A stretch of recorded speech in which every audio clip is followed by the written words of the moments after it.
My name is Matt Grant. I'm principal at Olympia High School. Well, I'm 25 years in the district. I started as a teacher here and then was assistant principal for 6 years, and this is my 14th year as principal at Olympia High School. Our mission, I think, says it all. We're committed to personal excellence and responsible citizenship. This clearly is a responsible citizenship initiative, and what we're trying to teach our students is how do you become a good citizen? And I think the slave-free zone is perfect for that part of our mission, that this is all about citizenships. It's not just about me, it's about our collective community, and we need to take responsible for all the people in our community and even outside our community. Being a good citizen means that we're good citizens of the world, and that we need to really think about our purchasing decisions and think about the different ways that we can make a difference. And I think the slave-free zone was a great opportunity for our students to kind of practice that citizenship. And since this has become an issue relevant to our community, we wanted students to be aware of it. Once they're aware of it, we want them to be difference makers and changing how our society looks. They're our future leaders. Why not dive into it now and have our students understand what's out there and why it's important? And I think a lot of times that students can be great advocates and educate their parents as well. And so I think kind of a way to transform society is to teach students very relevant topics like this one, where we can make our society a better place. I think that a lot of us grew up with a very idea that this issue, slavery, was like a time in history, and we missed the fact that it's a continuum of, there have been lots of times where people have been subjugated over the years. The 13th Amendment didn't end slavery, and now that we have this global issue and that we are a very wealthy nation, I think that we have still some responsibility for the human trafficking and slavery around the world. So I think it is a very important issue. It's one that I think now we're realizing that we need to keep teaching it and keep giving people an understanding what it's like when you don't have control of your basic human rights. I think it's really important to put students in touch with the social problems around us, saying that it's not somebody else's problem, it's our problem. And you don't want to put students in a passive role. It's important to put them in an active role. And we have to treat them like young adults, because that's what they are. And when young adults become aware and are active, I think that's when you start to see a real transformation in your school and your society. So I feel like they're a really vital resource to our community, and it's very important that we show people what they're learning in school is relevant out in their community. I have to really credit our student leadership. They were the ones that I think were the difference makers, and it started by doing promotional things like putting information on all across our walls about what human trafficking is. We had several presentations from student leaders that talk about giving awareness about the issue of human trafficking, talked about it globally and talked about it locally.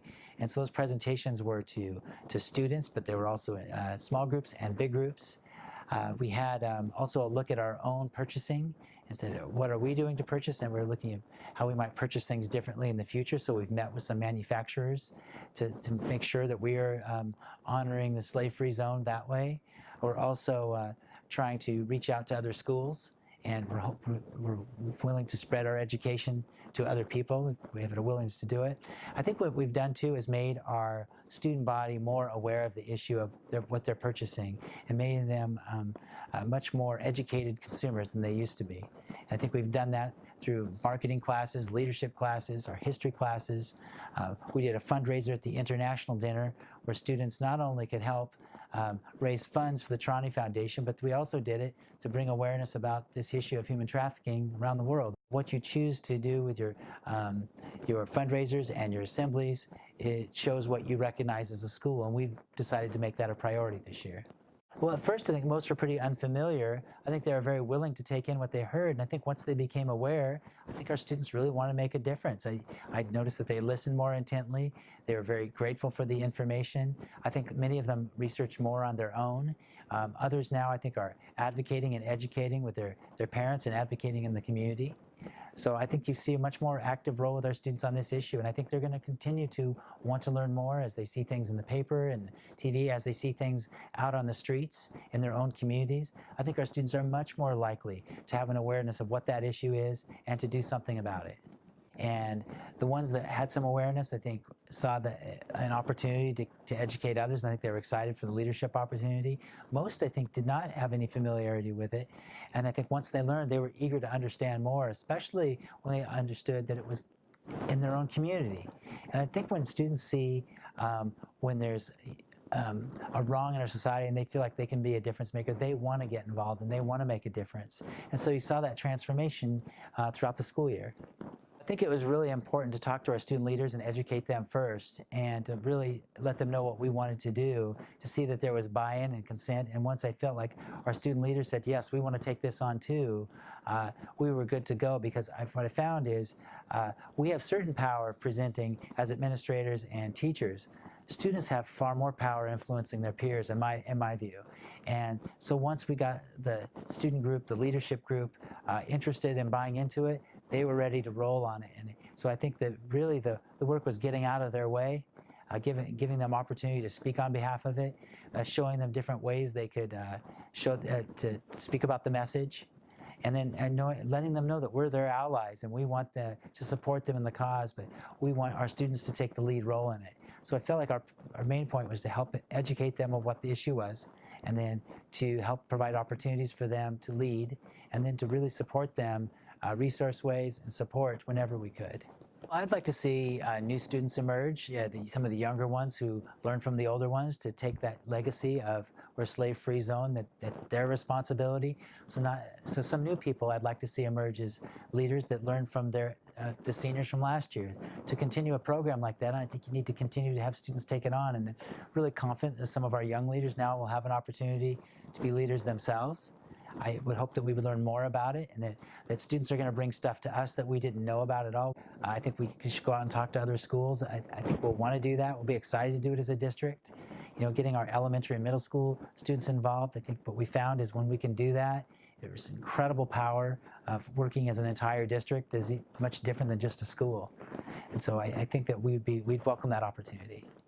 And so what I find is the more awareness is out there, the more students are going to learn, and the more they're going to continue to bring us more information and educate us. I think the main thing I want to say is that I think that you want your students to know that that they have power, and that especially like purchasing power. And if we as educators can bring the issue to students' awareness, they're going to want to make a difference. And if they can put pressure on companies and look at their own purchasing power, that's the way we change society. And I think that power, these young teenagers, can make a difference on their parents, all the adults in our community.